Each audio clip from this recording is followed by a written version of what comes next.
We're going to discuss a new documentary that was put out by Jeff Gibbs, an environmentalist, and also by executive produced by Michael Moore. Michael Moore is someone you may remember who did the movie Roger and Me, and he's a longtime activist and documentarian and contrarian. And basically, this movie, it's called The Planet of the Humans. I guess it's a take off of Planet of the Apes, but it's a compelling documentary, and it has several interesting points. If I could summarize them, it would be that number one, that human consumption is out of control and it has to be stopped, and we cannot continue to live the way that we are living. Number two, he raises questions about corporate ties between a number of the leaders of the environmental movement, whom I'm not going to mention because I don't think they've really got enough time to defend themselves in that movie, and I've not been able to reach out to them, and I haven't. And number three, he questions how much of the renewable energy sources really do any good. And in particular, he went after especially biofuel where they burn trees to generate electricity and destroy forests. That's the impression of the movie. And they also went after, for example, at one environmental rally, they had announced that the rally was funded by solar panels, and Jeff Gibbs went to the back and asked how much is this generated by solar power. In fact, it was generated mainly by diesel fuel, so a fossil fuel. And he also says that solar panels don't provide enough electricity. And then he went to one place in Vermont, Bernie Sanders' home state, and he said that they were putting up some wind turbines, but it was on this pristine mountain and it was going to destroy nature there. And he basically said there wasn't enough wind, and when it was down, they probably have to have backup of fossil fuel. So what was great about this movie was that it certainly challenged a lot of my beliefs about the environmental movement. And it also said, things are not that great with the environmental movement. And it questioned a lot about it. It questioned whether renewables would be enough, and it questioned the idea that, if we just have renewables, everything will be okay. And I think that was a valid point that he raised in the movie. But then I started thinking about it, and I said, much as I admire and like Michael Moore, I've met him and I know him from the past because 30-something years ago, when he was in the Detroit area, he interviewed someone who killed a young man named Vincent Chin, who was beaten to death because they mistook him for being Japanese, even though he was Chinese American, and blamed him for the then auto recession. These were two unemployed auto workers.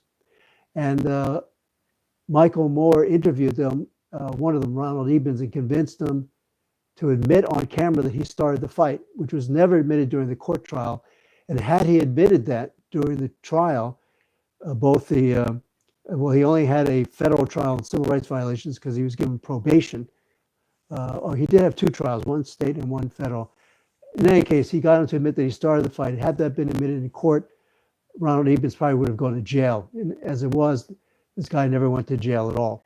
So I like Michael Moore a lot, and I enjoy watching his documentaries. They're very entertaining and thought-provoking. And this movie is thought-provoking as well, Planet of the Humans.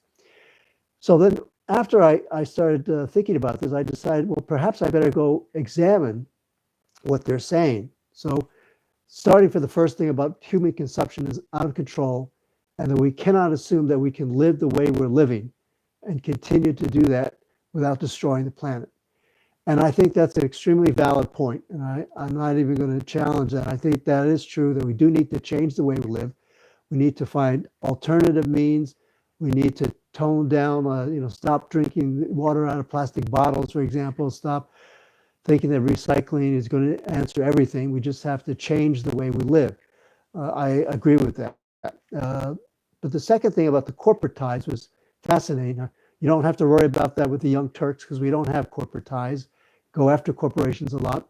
But he was taking on some of the leaders of the environmental movement, saying that they have corporate ties. The movie never really gave them a chance to respond. It basically made them look bad. So in that case, I'm not going to name the individuals that they named, but he did point out that they have ties to certain corporations. So it raises the question, if you have any ties to a corporation, what does that do? I'm going to try and make sure that let's see if I have, I'm up here. Let me take a look here. We do have some people. Hello again. If you just joined me, I'm TYTI from TYTI Investigates, climate change reporter, and today I'm discussing the documentary Planet of the Humans, which is written, directed, and produced by Jeff Gibbs, an environmentalist, and a contrarian environmentalist, and executive produced by Michael Moore, known for his Roger and Me movie and a number of other documentaries, and a very thought-provoking, entertaining, and I think a good guy. So in any case, I'm going to try and find my video on the laptop here, which I always seem to have trouble with. Okay, here we go. So in any case, so the 3 points he had was, one, human consumption has to change. It certainly, he didn't really bring this up, but certainly bringing up the concept of we just can't keep having more and more people on Earth. Eventually, we will run out of resources. And also, people have to change the way they live. We can't expect that just if we have renewables that we'll be able to live the way we normally live and not change our habits. And number two, he was talked about the corporate ties between a number of well-known environmentalists, whom I won't name because I feel in the movie they really didn't give them a chance to defend themselves. They just made them look bad. But the question is, are there corporate ties between a number of the key environmentalists, leaders of the environmental movement, and corporations? And if any corporate ties, mean that you're evil and that your intentions are not just or moral or good. And I think that I don't know that I agree with that. So that comes to a question of whether you believe in capitalism or whether you're a socialist or a democratic socialist, a social democrat. For me personally, and this is again a personal opinion, I believe that capitalism works to a degree as long as you have some security blanket, which is called socialism, so that people will work for themselves primarily. So you have, like, I don't know, roughly 2/3 capitalism and 1/3 socialism, things like unemployment insurance, Social Security, Medicare for all, things like that. If you have that, then capitalism can work. If you don't have that, then capitalism goes through these cycles where it destroys people. The income gap gets huge.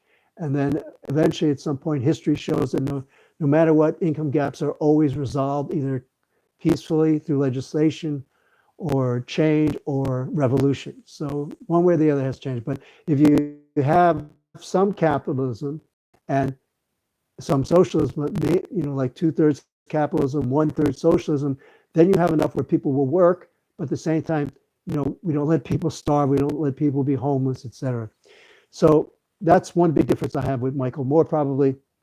Or perhaps not, I'm not sure, but his exact politics are. But the third thing he brought up, which was very interesting, was saying that renewable energy really doesn't work. And he brought up a couple of examples, going to a big rally where they announced that, everything is solar powered. He went to the back. And in fact, very little of the rally was solar powered. Most of it was diesel powered. And they also went to where they were putting up wind generators on top of a pristine Vermont mountain, and how it wasn't going to work. So that's sort of a question, one of my fundamental beliefs, that renewable energy sources are one, if not the answer, certainly a critical answer in dealing with the environment and stopping climate change. So, and the heating and the raising of the carbon levels in the atmosphere, among many other things. So then I went and looked up some US EIA, which is the United States Energy Industry. Basically, it analyzes energy in the United States. And one best ways to measure it is what energy sources are providing electricity for the United States. And so when you look it up, and one interesting thing about that Michael Moore, Jeff Gibbs is correct about, is that solar energy, although we talk about it, myself included, and I always lead with that. I always start with, well, we have solar energy, and I usually listed solar, wind, and then on from there. And in fact, it's not that big. Solar powered electricity in the United States only accounts for 1.8% in 2019. I think this year it may be a little bit more like 2%. So then I looked at the rest of the records, and this is how it goes. This is for renewable energy sources. Number one is hydropower, like the Hoover Dam. That's 7.3% of electricity generated in the United States comes from hydropower. Second is wind. 6% of the electricity generated in the United States is from wind. Third is solar at 1.8, possibly up to 2%. After that, though, and this is the interesting part in the movie, they focused a lot in the movie about biofuel energy plants. And that's where they burn primarily wood to create electricity, which does create, obviously pollution. And then secondarily, sometimes they even burn like garbage. And that creates pollution as well. And they focused a lot on that and showing how it destroys forests. And really, is this how we're going to, renewable energy destroying forests is awful. But actually, biofuel energy plants in the United States only account for 0.4% of electricity generated in the United States. Now, the way they showed it in the map, it looked like they were everywhere, and this was the number one renewable source, and that's just not true. And the wood burning factories, bio plants, only account for 1% of the electricity generated in the United States. And so when you look at it, and if you examine the coal burning plants, which are the most polluting, back in 2008, 50% of the electricity generated in the United States was generated by coal burning plants. Last year, 23% of the electricity generated in the United States was from coal burning plants. The first quarter of this year, which includes, during the pandemic, but, January and February, we didn't have that pandemic. Even in most of March, we didn't until, March we started to. But so for 2 of the 3 months of the first quarter, coal only accounted for 17.1% of the electricity generated in the United States.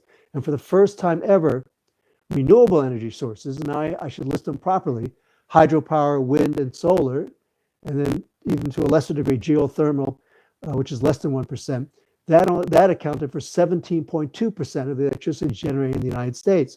So in fact, when you look at the facts of renewable energy sources, right now, 17.2% compared to less than 1% 20 years ago is a big improvement. And you have to recognize that that has done a lot for the environment, because compared to coal, hydropower, wind, lesser degree solar, and geothermal do not produce anywhere near the amounts of pollution that a coal burning plant does, or even a natural gas plant or anything like that. So that's interesting that what they raised, again, about the movie, I'm talking about the documentary, The Planet of the Humans, which I found did its job in making me question the foundations of a lot of my beliefs about renewable energy sources and about the environmental movement, which I think is good. So, Michael Moore, Jeff Gibbs first as the writer, director, producer, and Michael Moore as executive producer. Congratulations.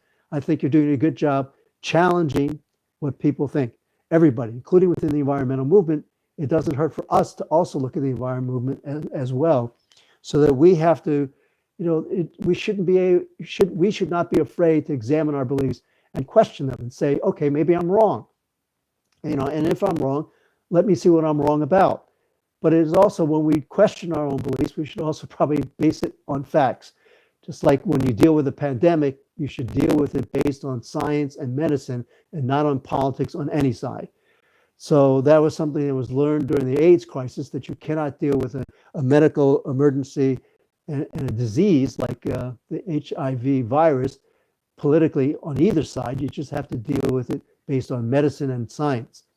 So if we base our beliefs, let's go over what the movie, the documentary, The Planet of the Humans said. Number one, we have to change the way we consume. We have to reduce it dramatically and recognize that we could kill ourselves, that the planet could die off. And I think that's a good point to raise. I have no question with that. Second thing about the corporate ties. Well, if we accept corporate money, not in a huge way, does that mean that everything we do is wrong? Or is it part of reality saying that, oh, all right, in order to have an organization, in order to have something where we can reach out to people, where we can lobby in Congress for, environmental causes, is it okay to accept some money? Or will we be controlled by that money? I think that's a valid point to raise. I'm not sure that if most of your money comes from corporations like the fossil fuel industry, then I think, yes, then we are corrupted. But if some of the money, let's say I don't know, just pick a number. If we have an environmental group and accepts 10% from corporations, which are not totally clean, does that mean that everything they're doing is wrong? I don't think so. I think if you look at the real true bottom line is what do they have accomplished? And then if they accomplish things that's contrary to the fossil fuel goals, even though they take some fossil fuel money, but not a lot, certainly not the majority, and certainly even not a huge minority, no more than 10%, say, or something like that, then I think it's reasonable, say, to be practical, okay, I'm going to win in fighting for the environment, even if I have to take some from some questionable sources to a lesser degree. Definitely not the majority of my money can come from there. The third thing about renewable energy sources, well, Jeff Gibbs and Michael Moore, much as I respect you and I appreciate what you said, you're wrong about renewables. If you look at the numbers and the facts, again, hydropower is 7.3%. Even if you take away and by the way, after their documentary came out, a couple of key environmentalists who had supported biofuel energy plants, including burning wood, took back that support and said, I no longer support it, which is a good thing. I think so. Jeff Gibbs and Michael Moore got them to change their position, which is good. But if you look at the other sources, if you say, okay, let's say biofuel energy plants are not good, they pollute the environment, they're getting rid of forests, and yes, we don't want to do that, we want to do the opposite. You have to wonder, are they replanting enough trees to cover for the burning of the wood? My guess would be probably not, but I don't know the facts on that. But in any case, we do want to make sure that we don't reduce the number of trees. Mainly, we want to, double and triple the number of trees, increase the wildlife habitats, preserve the parks. But we want to do the opposite of cutting down trees. So even if you remove biofuel plants, which only account for 1.4% of the electricity generated in the United States, you would still have at least 15 to 16% of the electricity generated in the United States is generated by hydropower, wind, solar, and geothermal. And so that alone, and more than coal, well, without the biofuel energy plants, maybe not more than coal, but very close to it. So that's a good thing. And I think those numbers indicate that, yes, renewable energy sources are alternative, non-polluting, renewable energy sources are the way to go. And I think that's a correct thing. I think that movie did not portray that accurately. But it did accomplish what I think Michael Moore likes to do, which I think is good, is to make people challenge their beliefs and say, okay, what are we doing here that's wrong? And what can we do better? And in that regard, I think the movie's a great movie. It's on YouTube. I have nothing to do with it, obviously. I'm at least a partial critic of it. But I enjoyed it. I enjoyed the fact that it challenged my beliefs and made me re-examine them and go deeper and study it. I will always say, I had always said before, when I talked about renewable, non-polluting energy sources, I would always say, like many people, solar, wind, geothermal. The reality is it doesn't go that way. It goes solar, then biofuel, and then geothermal, which is less than 1%. But we have to keep in mind, solar panels are, I've read, 99% cheaper today than they were when they first came out 20, 30, 40 years ago, whenever number of years photovoltaic cells first came out. And because of capitalism's mass production, solar panels are a lot cheaper to mass produce. And the technology behind solar panels is also getting better. So that at some point, there's one key inventor, who was working on creating solar panels in paint. In essence, he'd be able to put a photovoltaic cell within paint that you would paint onto a house, and that would create some electricity. So as technology improves in that case, that's another thing that could improve to help renewables be more efficient and cheaper.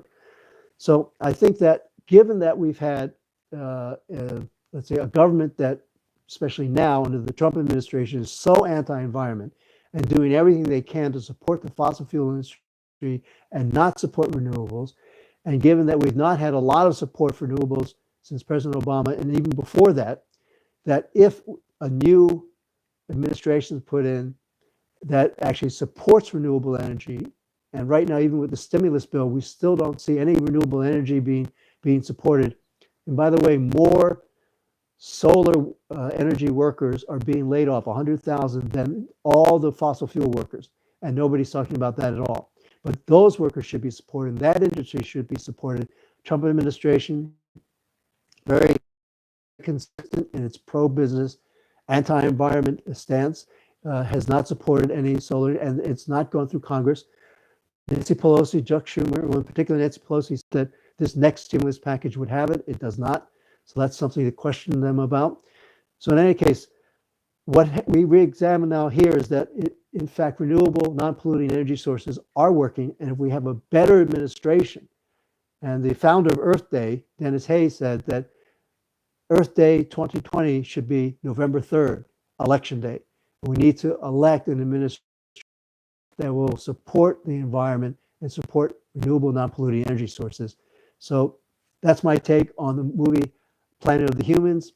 It's a good movie to look at. It raises, it focuses and says and questions our beliefs, not only from the point of view of some of the fossil fuel industry, but someone saying that even supporting the environment, say, hey, environmentalists, you know, you've got these problems, take a look at them. It's not all peachy, rosy, keen. And I think that I've been yakking now for 22 minutes. So I have now my computer. Let's see. We have Boo Ratley. The planet will be fine. It's life that will be in trouble. Might be semantics, but I think an important distinction. Well, okay, how do you define fine? Is it fine if we leave the planet? Okay, supposing humans become extinct because, and this has happened in human civilization before, where in the Easter Islands, they overfished and deforested all their natural resources. So they actually died off as a civilization. So that could happen if we don't watch our resources and we overpopulate and then, you know, overpollute, you know, we're going to destroy ourselves. And so if that were to happen, what kind of Earth do we leave behind? Well, you know, it would be poisoned. But if humans are extinct, yes, eventually the planet would go back and probably nature would take over. But then, you know, we would at least poison the planet for how many centuries? I don't know. In either case, it's not a good way to leave. And I don't want humans to be extinct. I want my children and grandchildren and great-grandchildren to have a good, clean Earth. Somebody who calls himself James Bond. As long as people at Trump Tower can get paid from oil futures by doing nothing but pooping in a golden toilet, you must burn their oil. Okay. And I assume that you don't mean literally burned. You know, I think you mean maybe stop drilling for oil and use other renewable sources. And also, and number one, what they were saying in the movie Planet of the Humans is to stop the way we consume energy and the way we pollute. So let's see. James Fox says, a generator at a home could generate its own electricity to sustain an electrical grid. Sustaining grid has been proven. The energy department will not allow homes to be powered by this system. Okay, and James Fox again says it's the Weena Jen says the audio is awful. Sorry about that. I don't know. Maybe this is broken. Sorry. I don't know how I could test that. Weena, I hope it's better. That's better. Okay, good, great. Sorry, I guess the contact was bad. I apologize. So, wow, I hope you heard anything I said before that. I was talking about the documentary Planet of the Humans by Jeff Gibbs and executive produced by Michael Moore. It raised three questions. It said, one, that human consumption has to stop because we can't think that we can use new energy sources and continue to live the way we do, the wasteful way we live. It talked about corporate ties of key environmentalists, question whether they're question basically their ethics, and third, question whether renewable non-polluting energy sources are the answer. And I said I agreed with that. Human consumption has to stop at the level it is and stop being so polluting, no matter what we do. And I question whether having any corporate ties means that you're ethically, compromised. I don't think that's true. As long as the amount of money that you get is a minor, very minor amount, and not coming directly from a fossil fuel company. So, and third, about renewable non-polluting energy sources, I think the movie's just flat out wrong. They were right in saying that solar power is not giving us that much, but two things. Number one, in fact, 15+% of renewable non-polluting energy sources going in this order: hydropower, wind, solar, to a lesser degree, geothermal, less than 1%. They provide 15+% of the electricity generated in the United States now. So, and that's better than what coal used to be 50%, went down to 23% last year, and this year it's 17.1%. Coal is a lot more polluting, obviously, we know that. So, in fact, renewable non-polluting energy sources, one, are giving us a lot of our electricity, and two, as technology improves and as capitalism's manufacturing does more mass production, it will also be cheaper. And that's a good part of capitalism, although there are obviously a lot of bad parts too, but which is what we need some socialism for, to adjust for, like Social Security, unemployment insurance, Medicare for all. Love Each Other says there are no renewable energy sources. There are no non-polluting energy sources. Well, if you're saying in an absolute sense that there are absolutely no non-polluting, that's correct. But if you compare, for example, whatever pollution is created in building a wind turbine compared to a coal plant, obviously it's negligible in comparison.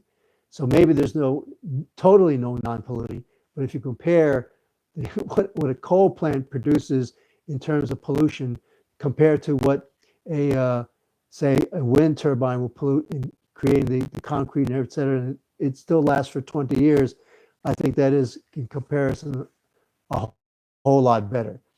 And so let's, and I think in that sense, as technology and as manufacturing gets better, we'll see these renewable sources, which are basically non-polluting, in my opinion, we'll see them get to be cheaper and also more efficient and less polluting.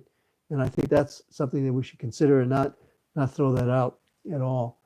And one thing was fascinating when talking about the Earth Day is that Earth Day, was a couple of days ago, April 22nd.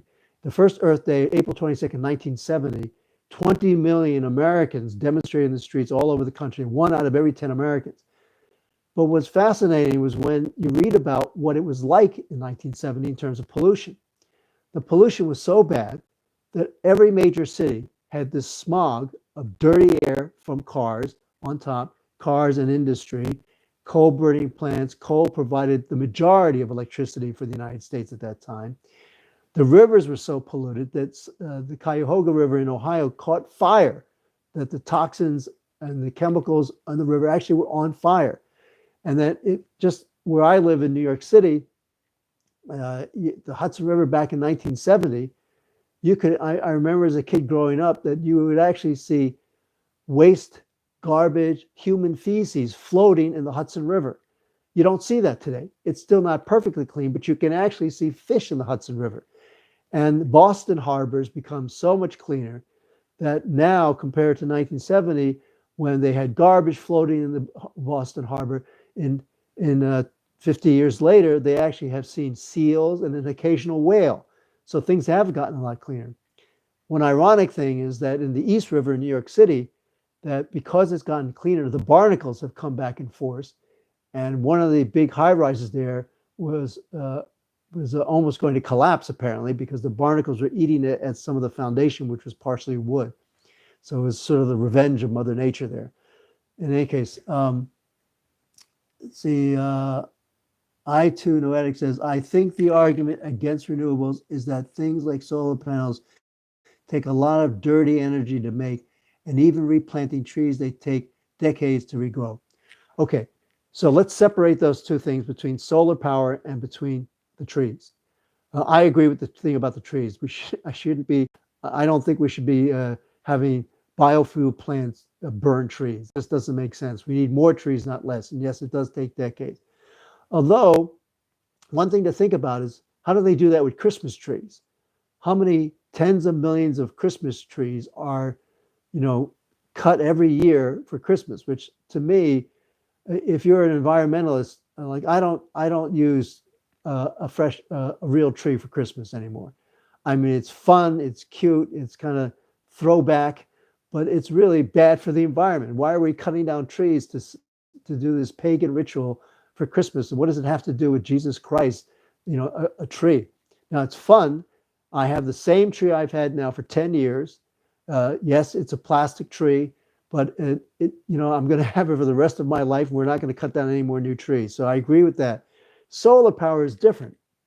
One, because of its potential, I believe, and two, because with manufacturing technology, solar panels have improved dramatically. They've become a lot cheaper. They've also become a lot more efficient, and they've produce more electricity.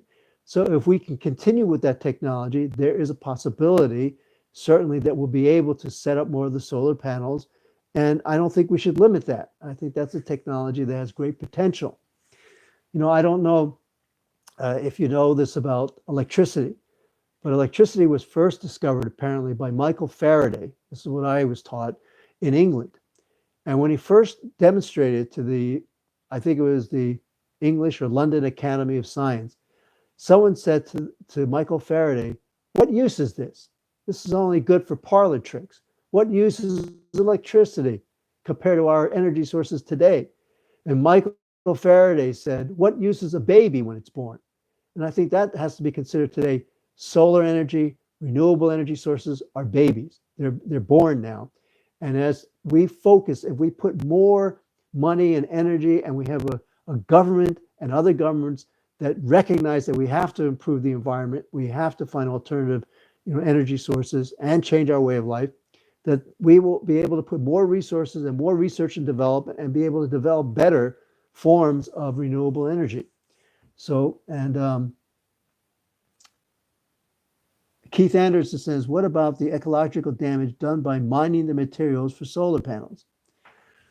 Okay, again, no one is saying that there is no damage. I don't think there have been any studies that say that when you put up solar panels and take solar energy, that the sum result is worse in terms of energy and pollution and damage to the environment than, for example, a coal plant or a coal mine, which is open strip mining. And so as the technology improves, that's something that I don't think we just throw away. I respectfully disagree. But it's a good point to raise, and it should be examined, I think. Keith Anderson said that, okay. Love Each Other said, electricity has been our downfall. We thought it would save us. It made everything worse. We need to restructure our societies away from electricity. Interesting point. I've not thought about that. Certainly, all of us right now are on our computers and our phones, and we're using electricity for sure. I don't think society or the world would go away from electricity. I think we need to find a way to find a better way to generate that electricity, if that's possible. I know one thing that right now I'm staying up in a cabin in upstate New York, and I know I've been trying to get my family and myself to go to bed earlier, to live the way the farmers used to live, in the sense of, when the sun goes down, you go to bed and you get up with the sun, and that would save a lot of electricity.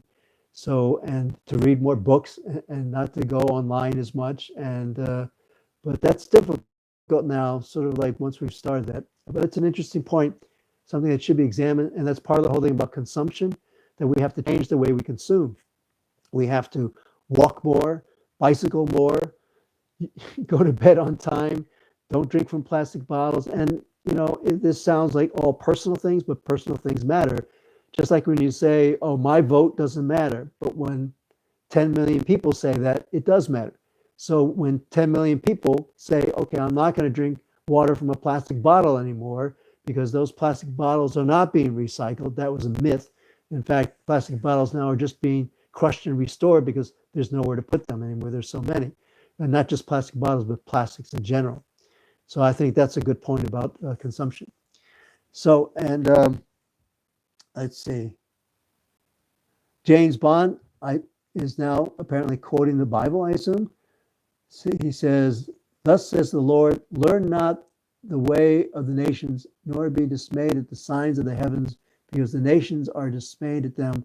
For the customs of the peoples are vanity, a tree from the, and then, then it cut off.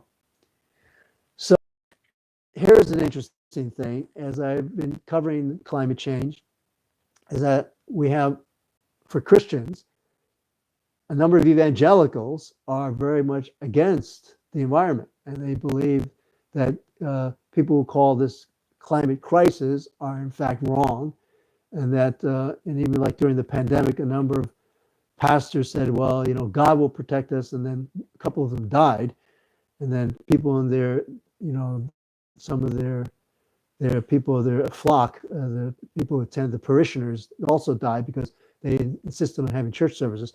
On the other hand, Dr. Hayhoe, who's a well-known Canadian environmentalist, is a Christian and says that they are not incompatible, that they are, in fact, you can be a Christian and believe in climate change and believe in science. So that's an interesting dichotomy there. Love Each Other points out almost everything we buy at the grocery store is encased in plastic. We use fossil fuels to create all that plastic. This is true. And even people who are advocates for reducing plastic point out that when they go to their home, they too have plastic in their home. So that's a problem that that is for all of us is a huge problem. Is how do we reduce the use of plastic?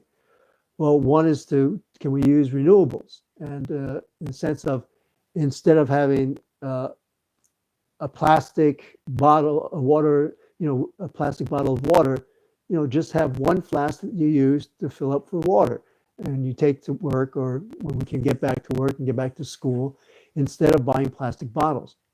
That's an argument I have in my own family a lot. So, Weeda Jensen says, right now I feel so embarrassed, a big bottle of mineral water in my fridge. Okay, well, don't be embarrassed. Do something. Here's an example. Keep that one plastic bottle, which, by the way, will survive for 10,000 years, and just keep reusing it. Don't buy another one. Just keep reusing that one plastic bottle over and over again, and don't buy another one. The whole point is just don't buy more. And we can, Dr. Hayhoe, that Canadian environmentalist, said the most important thing any of us can do on an individual basis is to talk to our family and friends about what we can do for the environment. And there are a number of things we can do about in terms of, saving water, in terms of, using renewable things instead of, throwaway things. I know when my wife's family gets together every year for the Lunar New Year, they have all these plastic containers. They have a million, plastic forks because it's convenient, because they have a huge family. They have 40, 50 people show up, for the big Lunar New Year dinner, which is wonderful, and I love eating it. But I look at it and I think, oh, do I say something? Well, this year I may say something. Can we, bring our own dishes and our own forks and not use plastic anymore? Well, right there, that's, 50 sets of plastic trays and plastic forks and plastic knives that, won't go back into the environment. I saw a video I thought was fascinating, was about, I think they were Australians who had, there was a big, huge sea lion that had a white plastic strip around its neck. And they said that in time it would cut its neck and kill this big sea lion. So they captured the sea lion, which was not easy to do because they took off and big, huge. This particular sea lion was about a ton, and they had to use a big net, and then they didn't want to hurt them, but they didn't want to get hurt themselves. So, but they eventually were able to cut that plastic, and when they took it out, that piece of plastic was exactly the same plastic that had wrapped an Amazon package I had delivered to me. Now I took that plastic and I recycled it, and I have to wonder, because there's nowhere to recycle things today, plastics are not being recycled; they're just being stored. Was that piece? Will my piece of plastic end up, around the neck of some sea lion? Now I made it a point to cut them, so it can't. There's this one was the one around the sea lion was a complete circle. It was not cut, so I made sure to cut mine. But in any case, that's it's worrisome. Should we go back to a different way of shopping even? When we drive to the mall, should we just buy less too? In any case, Doug Greenberg says audio feels still distorted. Other YT channels, goodbye.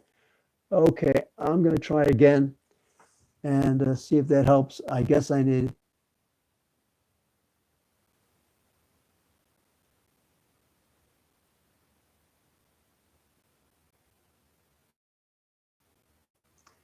Okay, so it is now 12:12, and if my audio is not doing that well, I'm going to wish you a good weekend. Jonathan Larson will be back here on Monday and Tuesday and Thursday.